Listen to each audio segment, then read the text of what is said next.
ہمارے ایک مخلص ہیں، وہ اپنا نیا مکان بنا رہے ہیں، 3 مکان بنا رہے ہیں ان کی فیملی۔ میں نے انہیں ایک عمل بتایا، آج آپ کو ہی بتا دوں، طرفت عین پہ یاد آئی بات۔ ذرا یہ عمل غور سے سنیے گا، ہر اس شخص کے لیے جو نیا مکان چاہتا ہے، نیا مکان بنا چکا ہے، نئے مکان میں رہ رہا ہے یا نیا مکان بنائے گا۔ میں نے کہا آپ نے نیا مکان بنایا ہے، ان قریب شفٹ ہونے والے ہیں، منتقل ہونے والے ہیں، اس کا کوئی حل بھی کیا؟ سب سے پہلے اس نئے مکان میں 3 نقصانات ہیں، اور آپ نے ایک بات اکثر سنی ہوگی، ہمیں گھر راس نہیں آیا، مکان شفٹ کیا، یہ حادثہ، یہ واقعات، جانی نقصان، مالی نقصان، پریشانیاں، مشکلات، مسائل، ہمیں نہ لوگوں کی نظر کھا گئی، یا یہ فلاں فلاں، آپ نے سنا ہوگا۔ آج میں اس کا راز بتاتا ہوں، یہ ہمیشہ راز یاد رکھیے گا، اور میری یہ بات ضرور پھیلائیے گا، بتائیے گا، لوگوں کا نفع ہو جائے گا، بھلا ہو جائے گا۔ نیا مکان جب بھی بنتا ہے، اور جتنا خوبصورت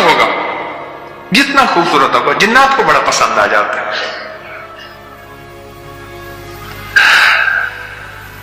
اب میں ایک صاحب نے مجھے ایک بات بتائی، وہ بات میں انہی کی زبان میں سناؤں گا، آپ وہ بات کی چاشنی بھی لے لیں، پھر میں بات مختصر کر کے بتاؤں گا۔ اماں بالا کو قرآن پڑھیں دیے، یہاں تک سمجھ آ گئی؟ بچوں کو قرآن پڑھاتی تھی اماں۔ تو ہم نے نیا مکان بنایا، اماں نے میں ڈٹھا، اماں کہندی ہے بنج حافظ کوئی درخت دی ساوی لکڑ بھانا، چمک بھانا، شاخ توڑ کے لیا تازہ، اما تازہ چاک لو کے اوپر چڑھ گئی، نیت دی مار پوے، خدا خراب کر رہے، گلو سڑو، میرا گھر تک نظر یہاں، نکلو ہی تم، نکلو کرے اما ایسی دیواروں کو مار رہی، ایسی ہم نے کہا یہ پتا تھا اما کے پاس جنات بھی پڑھتے ہیں، آتے بھی ہیں، اما جنات کا دم بھی کرتی ہے، ہدیے کھانے وغیرہ بہت آتے تھے ان کے گھر۔ میں نے بھی اماں کو دیکھا ہوا تھا، وہ میری نانی اماں کی بہن بنی ہوئی تھی، ایک دوسرے کو ہدیہ دینے لینے کرنے۔ نانی اماں کی طرف سے ہدیہ تھوڑے جاتے تھے، ادھر سے زیادہ جاتے تھے کہ نانی اماں کی جیب سے جاتے تھے، ادھر سے ہدیہ آتے تھے، تو اتنے ہوتے تھے کہ وہ تقسیم ہوتے تھے۔ تو کہ نانی اماں، میری اماں نے نا مار مور کے ہانپتی کانپتی اماں آ گئی، کہہ رہے بس نکل گئی۔ اماں کیا ہے؟ کہہ رہے نیا مکان بنایا، ان کو اچھا لگا، گزرے جا رہے تھے، اوپر جو سیڑھیوں کی بمٹی تھی وہاں جا کے انہوں نے اپنا ٹھکانہ لگا دیا، مٹی لینے پہ آنا پڑی، اپنا سامان لگا رہے تھے تو مجھے نظر آ گئے، نکال کے آئی ہوں۔ اچھا یہ ایک نہیں کئی واقعات ہیں۔ آپ کے گھر میں بہترین گھر بنا اور آپ کے گھر میں گندی کیچڑ کے 5-10 کتے، جو گرمیوں میں نا آپ نے دیکھا ہوگا نالیوں میں کتے بیٹھے ہوتے ہیں، بڑی ساری زبان نکال کے ہانپ رہے ہوتے ہیں، گندی نالی میں پانی گزر رہا ہوتا ہے تو ان کا جسم کچھ ٹھنڈا ہوتا ہے، وہ گندی نالی والا کتا جب اٹھ کے نا اپنے بدن کو چھاڑتا ہے تاکہ کیچڑ وغیرہ، آپ کے گھر میں کتوں کا ریوڑ گھس آئے گندے، تو گھر میں کیچڑ ہوگی یا عطر کی بارش ہوگی، بدبو، غلاظت، نجاست، خباثت، یہی کچھ ہوگا اور کیا ہوگا۔ جس گھر میں شیاطین آ جائیں اور شیاطین کا پورا قافلہ آ جائے اور فیملی آ جائے، جو کہ ہر بیت الخلاء میں ہوتی ہے، خبث اور خبائث، مذکر اور مؤنث، مائی اور جوان، ہر بیت الخلاء میں ہوتے ہیں۔ جاجو جتنا بیت الخلاء کو ٹائلیں لگا دے، لگژری بنا دے، ہمیں دھوکہ ڈال دیا اس ٹائلوں نے اور شیشے نے اور کمکموں نے۔ میرے کمری والے نے فرمایا ہر بیت الخلاء میں فیملی رہتی ہے۔ بھائی میاں بیوی ہوگی تو بچے ہوں گے نا، تو میں فیملی ایسے تو نہیں کہہ رہا، خبث اور تو سب سے پہلے تو جنات، شیاطین. دوسرا جو ہوتا ہے، جو روگ لگتا ہے، دوسرا جو روگ لگتا ہے وہ خود مزدوروں اور لیبر کا روگ لگتا ہے. غور سے سنیے گا، کتابوں میں لکھا ہے اپنے دھوئیں سے اپنے پڑوسی کو تکلیف نہ دو. اگر تم نے کوئی مسالہ دار چیزیں، اسپائسی چیزیں، لذیذ چیزیں بنائی ہیں اور تمہارے پڑوسی کو یہ قدرت حاصل نہیں تو اس کو تکلیف نہ دو. پانی شوربے میں زیادہ ڈال دو، کچھ اس کو دے دو. اور کتابوں میں یہاں تک لکھا ہے کہ پھلوں کے چیزوں کے چھلکوں سے پڑوسی کو تکلیف نہ دو. اگر کوئی اچھی اعلیٰ چیزیں کھائی ہیں تو اپنے پڑوسی کے گھر سے دور رکھو. اس بیچارے کو تکلیف ہوگی کہ اللہ میری جیب میں بھی ہوتا، میں بھی کھاتا. یہ جو غریب لیبر آتی ہے، لیبر تو غریب ہی ہوگی نا، مستری مزدور، ان کی نظر کھا جاتی ہے، ان کی نظر کھا جاتی.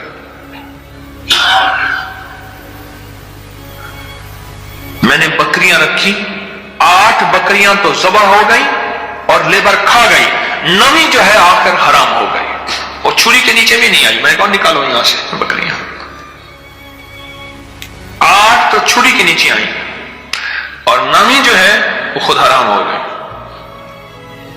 اور تیسری اور آخری چیز، یہ میں آپ کو کہتا نا گھر راس نہیں آیا، یہ میرے پاس بہت واقعات آتے ہیں. اس کی نظر ہوتی ہے، لیبر کی ہوتی ہے. اور بعض بندے ایسے ہوتے ہیں، اب تو سائنس ایول آئی اور بیڈ آئی پہ جاؤ، میرا لفظ لکھو سوشل میڈیا پہ، نیٹ پہ، پتہ نہیں کہاں، فیس بک پہ، ایول آئی بیڈ آئی. اب تو پوری دنیا کی سائنس نظر بد پہ پاگل ہو چکی ہے. پہلے کہتے تھے یہ ان کی قصے کہانیاں ہیں. ارے میرے کملی والے نے فرمایا اور سائنس اس کی ریسرچ کو کہے سچ نہیں ہے تو ہو کیسے سکتا ہے؟ ہو کیسے سکتا ہے؟ حضرت علی کرم اللہ وجہہ کے فرامین بہت زیادہ نظر بد پہ، حسنین کریمین کے فرمان بہت زیادہ، آل رسول اصحاب رسول کے فرمان بہت زیادہ، واقعات بہت زیادہ، تجربات بہت زیادہ. تیسری اور آخری چیز انہیں میں نے بتائی کہ بعض اوقات ہم اپنے رزق حلال سے کسی سے سامان لیتے ہیں اور اس کا رزق مشکوک ہوتا ہے، اس نے کاروبار مشکوک رزق سے کیا ہوا ہے، اس سے میٹیریل لے رہے. غور سے سمجھے گا، باریک نقطہ ہے. ہم نے اس سے جو میٹیریل دیا وہ رزق مشکوک ہے اس کا. اس کی دلیل میں دیتا ہوں آپ کو. میں ایک بات کہا کرتا ہوں، آپ نے شاید سنی ہوگی کہ اگر ہم میں محسوس کرتا ہوں میرا رزق مشکوک ہے تو اس مشکوک رزق سے کبھی روزے نہ رکھنا. میں آپ کو اکثر عرض کرتا ہوں کسی ایسے بندے سے جس کا رزق طیب طاہر حلال ہے اس سے ادھار لے لے. ٹھیک ہے، اس سے ادھار لے کر جس کا رزق طیب طاہر حلال ہے اس سے روزے رکھ اور اپنے پیسوں میں سے وہ ادھار چکا دے. رزق کا اثر ہوتا ہے. ایک بزرگ کہتے ہیں میں نے دعوت کھائی 1 مہینے تک میرے جی میں آیا کہ میں کوئی گناہ بدکاری کروں. صرف ایک دعوت کھائی تھی. واقعات یہ 3 عوامل ہیں، 3 فیکٹرز ہیں بڑے جو گھر کے اندر کہتے ہیں کہ گھر راس نہیں آیا. اس کا حل کرنا ہے صدقات، خیرات، اعمال، تسبیحات اور ذکر کے ذریعے. اس کا حل کرنا ہے صدقات، خیرات، اعمال، ذکر اور تسبیحات. اس کا حل کرنا ہے.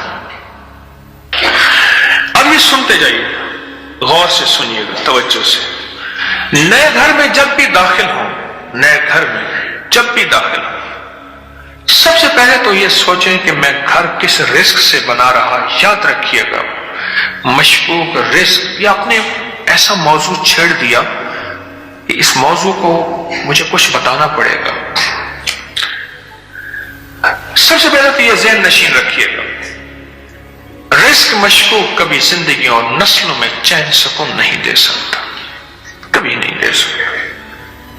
وہ کیسے ہوگا اس کے میرے پاس واقعات ہی واقعات۔ میں ایک چھوٹا سا صرف واقعہ سناتا ہوں، میں نے کئی واقعے دیکھے۔ پتہ چلا کہ بیٹا فوت ہو گیا خودکشی میں، گرمی تھی، گھر تھا بڑا سارا، یعنی ادھر بھی گھر کے لان تھا، باغیچہ تھا، ادھر بھی باغیچہ تھا، بڑا بہترین گھر بنا ہوا تھا۔ اس وقت محسوس ہو رہا تھا یہ گھر کو بنے 35-40 سال ہو گئے۔ چارپائی جب پڑی تھی تو ہمارے ہوتے ہوئے دھوپ آ گئی، تو چارپائی کو میں نے گھسیٹا اور ایک بیل تھی بڑی خوبصورت، اس کے نیچے لے گئے۔ ایسی وہ بندہ رو رہا تھا، وہ اپنے علاقے کا مجسٹریٹ تھا، میں نے اس کی مجسٹریٹ ہی دیکھی ہے۔ بٹھے والے کو حکم تھا کہ اتنی اینٹیں پہنچانی ہے ورنہ بٹھا کسی شکایت کی وجہ سے سیل ہو جائے گا۔ سیمنٹ والے کے ذمے تھے کہ اتنی سیمنٹ کی بوریاں پہنچانی ہے ورنہ تو 2 نمبر سیمنٹ بیچ رہا، تجھ پہ آبجیکشن لگ جائے گا۔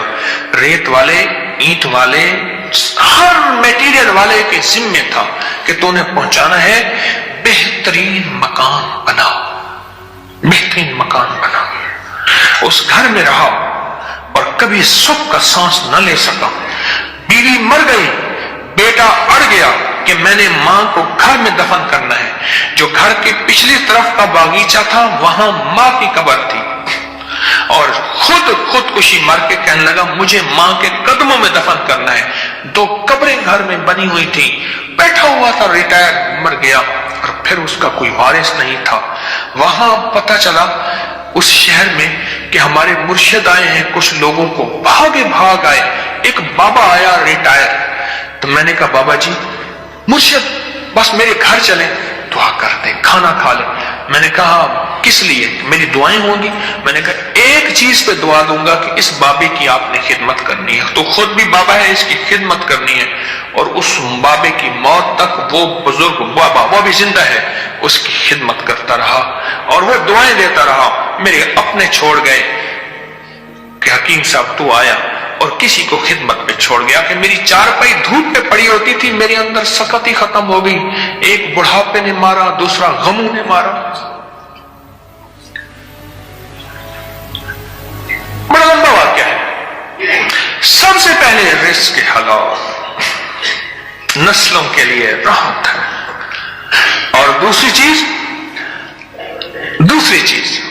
ہمارے ایک جاننے والے ہیں، ان کی زندگی میں مسائل ہی مسائل ہیں، مشکلات ہی مشکلات ہیں، غم ہی غم ہیں۔ اس غم کو وجہ، الیکٹریشین آیا، تھوڑا سا کام کیا، اس کا ہاں تجھے پیسے دوں گا، بجلی والے کا، پلمبری والے کا، مرمت والے کا، کوئی کام ہے، دھوبی کا، فلاں کا، فلاں، اس نے کہا پیسے دوں گا، اور اگر اس نے پیسوں کا اصرار کیا تو اس کو دھمکایا، ڈرایا۔ چھوٹے چھوٹے لوگوں کے پیسے کھاتا گیا، نسلوں میں غربت، تنگ دستی نے گھیر لیا۔ اب مجھ سے اعمال پوچھتے ہیں، اور رزق وہ ہوا جو کالا ہوا، دھن کالا ہوا، اور جس میں غریبوں کی آہیں ہوئی، تو میں کتنے اعمال کر کے اس گھر میں کیسے سکون پائے گا؟ مجھے بتا دو صحیح۔ اس کی مثال پتہ کیا ہے؟ خنزیر کو بڑے خوشو خضو سے لٹا کے کہتا ہے بسم اللہ اللہ اکبر، تو خنزیر حلال ہو جائے گا۔ کتے کو لٹا کے تو کہیں بسم اللہ اللہ اکبر، چھری بھی تیز ہو، قبلہ رخ بھی ہو، باوضو بھی ہو، اور تکبیر بھی پوری پڑے، تو کتا حلال ہو جائے گا؟ خنزیر حلال ہو جائے گا؟ نہیں ہوگا۔ کوئی بات نہیں، گھر چھوٹا ہے، کوئی حرج نہیں، کوئی حرج نہیں۔ ان چیزوں کے خیال کر کے اب عمل بتا رہا ہوں۔ گھر میں 81 دفعہ سورت یاسین، جب نئے گھر میں داخل ہوں 81 دفعہ سورت یاسین مل کے بیٹھ کے خود پڑھیں، کرائے کے بندے جمع نہ کریں۔ 81 دفعہ سورت یاسین، اول آخر 7 بار درود پاک، ہر دفعہ بسم اللہ الرحمن الرحیم مل کے پڑھیں۔ ایک دوسرا، ہر کونے میں 11 دفعہ آیت الکرسی مل کے پڑھ لے، کوئی اس کونے میں گھر کا بندہ پڑھ لے، کوئی اس کونے میں، گھر کے چاروں کونے میں 11 دفعہ آیت الکرسی اور 1 دفعہ گھر کے درمیان میں 11 دفعہ آیت الکرسی 2، اور گھر کے چاروں کونوں میں 3 دفعہ اذان، 3 دفعہ اذان۔ یہ جو اذان ہم نماز کے لیے کہتے ہیں، پڑھتے ہیں، ایک ہے اذان پڑھنا، ایک ہے اذان دینا۔ اذان دینے کے لیے انگلیوں میں اونگلیاں ٹھوسنی پڑتی ہیں، قبلہ رخ بھی ہے، مسجد ہے، منبر ہے یا چبوترا ہے، نہیں، اذان پڑھنا وظیفے کی شکل میں ہے۔ تو 3 دفعہ اذان چاروں کونوں میں، کتنا ہو گیا یہ؟ 3 عمل ہو گئے، میں نے 5 عمل بتانے ہیں۔ اور چوتھا یہ ہے کہ وہاں جا کے 1 دن، 3 دن، 7 دن یا 11 دن، 1 دن، 3 دن، 7 دن یا 11 دن اتنا پکائیں کہ لوگوں کو کھلائیں، اور خاص طور پہ ان لوگوں کو جن کو اتنا اچھا کوئی نہیں کھلاتا۔ کتنے عمل ہو گئے؟ 4۔ اور آخری عمل یہ ہے کہ گھر کو مہمان کی نیت سے بنانا ہے۔ شیخ الحدیث رحمۃ اللہ علیہ نے پوچھا، ماشاءاللہ بڑا اچھا گھر بنا ہے، کس نیت سے؟ حضرت بچے بڑے ہو گئے، گھر کی ضروریات بھی ہیں سارا۔ فرمایا تو بڑا چھوٹا بیوپاری نکلا، تو دلی کا پنجابی سوداگران کا تاجر تھا، اس نے گھر بنایا، حضرت کو بلایا تو انہوں نے چھوٹا گھر بنایا۔ ارے تو یہ نیت کر لے کہ یہ میں گھر مہمانوں کی نیت سے بنا رہا، اور مہمان آئیں گے ان کو کھلاؤں گا، پلاؤں گا، ان کو بٹھاؤں گا، بس۔ اور پھر فرمایا دیکھو جیسے کوئی بندہ روشن دان رکھے، اور کیوں رکھا؟ روشنی کے لیے، ہوا کے لیے؟ ارے نہیں، اس نیت سے رکھ کے اذان کی آواز آئے گی، جب تک روشن دان رہے گا تیرے لیے ثواب نیکیاں لکھی رہیں گی۔ پھر اگلی بات جو فرمائی وہ بڑی باریک بات ہے، حساس بات ہے، وہ سن لینا۔ فرمایا بدترین پیسہ وہ ہے جو میٹیریل اور بلڈنگ میں خرچ ہو۔ جب تو مہمان کی نیت کر لے گا وہ تیرا پیسہ بہترین بن جائے گا۔ سمجھ گیا نقطہ باری؟ اب وہ تیرا پیسہ بہترین بن جائے گا، اور تو نے اگر مہمان کی نیت نہ کی اور مہمان کی خدمت کا جذبہ نہ لیا، وہ تو بدترین پیسہ ہے، اللہ کے ہاں ناپسندیدہ ہے۔ جو میرے رب کے ہاں ناپسندیدہ ہے اس میں سکون آ سکتا ہے، چین آ سکتا ہے، راحت مل سکتی ہے، خیر مل سکتی ہے، برکت مل سکتی ہے؟ کیسے مل سکتی ہے؟ اس میں تو برکت مل ہی نہیں سکتی۔ مہمان کی نیت کر، مہمان کی نیت کر۔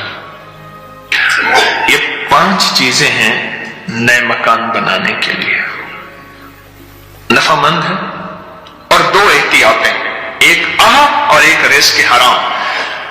5 عمل، 2 احتیاطیں، یہ نیا مکان بنانے کے لیے میں نے آپ کے